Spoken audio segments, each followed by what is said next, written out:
আসসালামু আলাইকুম। সর্বশেষ বাংলা সংবাদে আপনাদের স্বাগত। শুরুতেই সংবাদ শিরোনাম।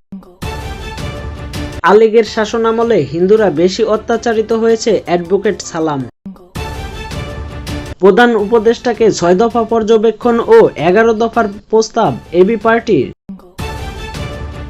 দেশে সুস্থ উদারপন্থী গণতান্ত্রিক ব্যবস্থা দেখতে চায় মির্জা ফখরুল। আলীগের শাসনামলে হিন্দুরা বেশি অত্যাচারিত হয়েছে, অ্যাডভোকেট সালাম। বিএনপির যুগ্ম মহাসচিব অ্যাডভোকেট আব্দুস সালাম আজাদ বলেছেন, আওয়ামী লীগ সবসময় সংখ্যালঘুদের পুঁজি করে রাজনীতি করে, অথচ তাদের শাসনামলেই হিন্দু সম্প্রদায় বেশি অত্যাচারিত হয়েছে। পতিত শাসক গোষ্ঠী ষড়যন্ত্র করে দেশকে অস্থিতিশীল রাষ্ট্রে পরিণত করতে চায়, আর এক্ষেত্রে সংখ্যালঘুদের ঢাল হিসেবে ব্যবহার করে, যার প্রমাণ এবারও মিলেছে।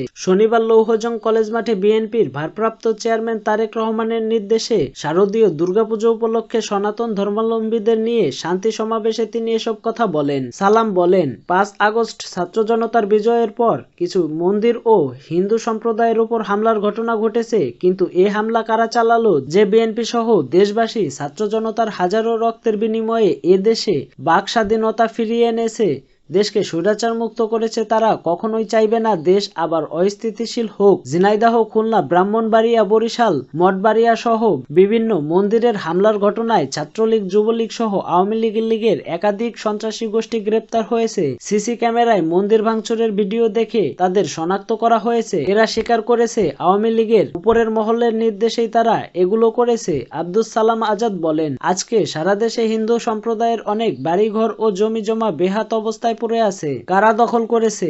সব জায়গায় দখলে আছে আওয়ামী লীগ। বিএনপির কোনো হিন্দু সম্প্রদায়ের জায়গা জমি দখল করেনি, বরং বিএনপি ক্ষমতায় থাকলে হিন্দু সম্প্রদায়ের ভাই বোনেরা নিরাপদ থাকে। তিনি আরো বলেন, আমরা হিন্দু বা বিভিন্ন ধর্মাবলম্বীদের ভিন্নভাবে দেখি না, তারাও বাংলাদেশী, কিন্তু আওয়ামী লীগ দেশের মধ্যে ধর্ম নিয়ে বিভেদ সৃষ্টি করে আমাদের মাঝে দূরত্ব তৈরি করে রাজনৈতিক ফায়দা লুটে। উপজেলা বিএনপির সদস্য সচিব হাবিবুর রহমান অপু চাকলাদারের সভাপতিত্বে এতে বিশেষ অতিথি হিসেবে উপস্থিত ছিলেন বিএনপি সহ সাংগঠনিক সম্পাদক জয়ন্ত কুমার কুন্ডু। প্রধান বক্তা ছিলেন জাতীয় নির্বাহী কমিটি ও ঢাকা জেলার সাধারণ সম্পাদক নিপুণ রায়। অনুষ্ঠানে শারদীয় দুর্গাপুজো উপলক্ষে লৌহজং উপজেলার ৩৩টি পূজা মণ্ডপে আর্থিক সহায়তা প্রদান করেন বিএনপির যুগ্ম মহাসচিব অ্যাডভোকেট আব্দুস সালাম আজাদ। প্রধান উপদেষ্টাকে ৬ দফা পর্যবেক্ষণ ও ১১ দফা প্রস্তাব এবি পার্টির। ১.৫ থেকে ২ বছরের মধ্যে প্রয়োজনীয় সংস্কার করে একটি অবাধ, সুষ্ঠু, গ্রহণযোগ্য ও অংশগ্রহণমূলক নির্বাচন আয়োজনের আহ্বান জানিয়েছে। অন্তর্বর্তী সরকারের প্রধান উপদেষ্টা ডক্টর মোহাম্মদ ইউনূসকে ৬ পর্যবেক্ষণ ও ১১ দফা প্রস্তাব দিয়েছে আমার বাংলাদেশ এবি পার্টি। শনিবার প্রধান উপদেষ্টার সঙ্গে হওয়া সংলাপে এই পর্যবেক্ষণ ও প্রস্তাব তুলে ধরেন এবি পার্টির প্রতিনিধি দল। সংস্কার ইস্যুতে রাজনৈতিক দলগুলোর সাথে বৈঠকের অংশ হিসেবে এদিন বিকাল ৫:৩০টায় প্রধান উপদেষ্টার সঙ্গে সংলাপে অংশ নেয় এবি পার্টি।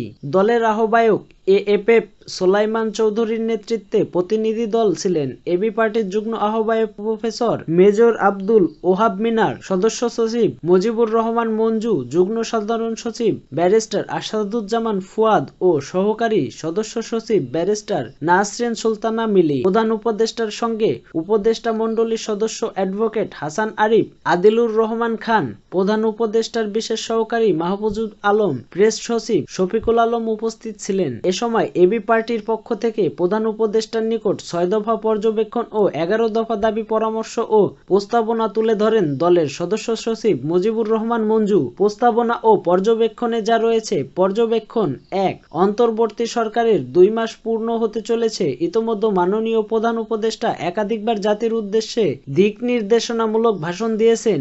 এতে তিনি সরকারের লক্ষ্য, অভিপ্রায়, অঙ্গীকার ও দৃঢ় প্রতিশ্রুতি ব্যক্ত করার পাশাপাশি সরকারের বিভিন্ন পদক্ষেপ ও কার্যক্রমের বিবরণ, অগ্রগতি, প্রতিবন্ধকতা এবং বাংলাদেশকে নতুন করে গড়ে তোলার স্বপ্ন ও রূপকল্প তুলে ধরেছেন। গত ২ মাস যাবৎ নানা প্রতিকূলতা ও চ্যালেঞ্জ মোকাবিলার মাধ্যমে সরকারের মাননীয় উপদেষ্টাগণ দায়িত্ব পালন করে যাচ্ছেন। অর্থ মন্ত্রণালয়, জ্বালানি ও খনিজ সম্পদ মন্ত্রণালয়, তথ্য মন্ত্রণালয়, পররাষ্ট্র মন্ত্রণালয়, যুব। দেশে সুস্থ উদারপন্থী গণতান্ত্রিক ব্যবস্থা দেখতে চায় মির্জা ফখরুল। বিএনপির মহাসচিব মির্জা ফখরুল ইসলাম আলমগীর বলেছেন, আমরা মৌলবাদ, সন্ত্রাস ও জঙ্গিবাদকে দেখতে চাই না। আমরা একটা সুস্থ উদারপন্থী গণতান্ত্রিক ব্যবস্থা দেখতে চাই। এজন্য আমরা তাদের হাতেই অন্তর্বর্তী সরকারের হাতেই দায়িত্ব দিয়েছি। শনিবার দুপুরের রাজধানীর রমনায় ইঞ্জিনিয়ার্স ইনস্টিটিউশন মিলনায়তনে এক শিক্ষক সমাবেশে দেশের প্রশাসনের ব্যবস্থা। শনিবার দুপুরে রাজধানীর রমনায় ইঞ্জিনিয়ার্স ইনস্টিটিউশন মিলনায়তনে এক শিক্ষক সমাবেশে দেশের প্রশাসনের শনিবার দুপুরে রাজধানীর রমনায় ইঞ্জিনিয়ার্স ইনস্টিটিউশন মিলনায়তনের এক শিক্ষক সমাবেশে দেশের প্রশাসনের অবস্থা তুলে ধরে তিনি এসব কথা বলেন। শিক্ষক কর্মচারী ঐক্য জোটের উদ্যোগে বিশ্ব শিক্ষক দিবস উপলক্ষে সমাবেশ অনুষ্ঠিত হয়। কয়েক হাজার শিক্ষক এতে অংশগ্রহণ করেন। মির্জা ফখরুল বলেন, আমরা কোনো বিরাজনীতিক কারণে রাজনীতিতে বিশ্বাস করি না। মির্জা ফখরুল বলেন, আমরা কোনো বিরাজনীতিকরণে রাজনীতিতে বিশ্বাস করি না। আমরা -2 দেখতে চাই না। অন্তর্বর্তীকালীন সরকারের উদ্দেশ্যে বলতে চাই, যে ভূতগুলোকে নিয়ে এতদিন জনগণের উপর অত্যাচার নিপীড়ন চালিয়েছে, যারা দুর্নীতি ও লুটপাট করেছে, সেই ভূতেরা কিন্তু এখনো প্রশাসনের মধ্যে আছে। এই ভূতগুলোকে দূর করতে হবে, নইলে কোনো কিছুই করতে আপনারা সক্ষম হবেন না। পরিবর্তনের দেশে নতুন সম্ভাবনার আশার কথা উল্লেখ করে বিএনপির মহাসচিব বলেন, আমি খুব আশাবাদী মানুষ। অনেকেই বলে যে কি হলো, বলি এই পর্যন্ত তো হলো। হাসিনা পালায়ে গেছে, পার্লামেন্ট ভেঙে গেল, এটা হলো, ম্যাডাম মুক্তি পেলেন। এখন পরিবর্তন আনতে হবে, এর জন্য কাজ করতে হবে। দরকার হলে আবারও রাজপথে নামতে হবে, বুকে রক্ত দিতে হবে। সবাইকে সঙ্গে নিয়ে জাতীয় ঐক্য সৃষ্টি করে এদেশে সত্যিকার অর্থে জনগণের শাসন প্রতিষ্ঠা করব। ম্যাডাম ও তারেক রহমানের স্বপ্ন বাস্তবায়িত করব।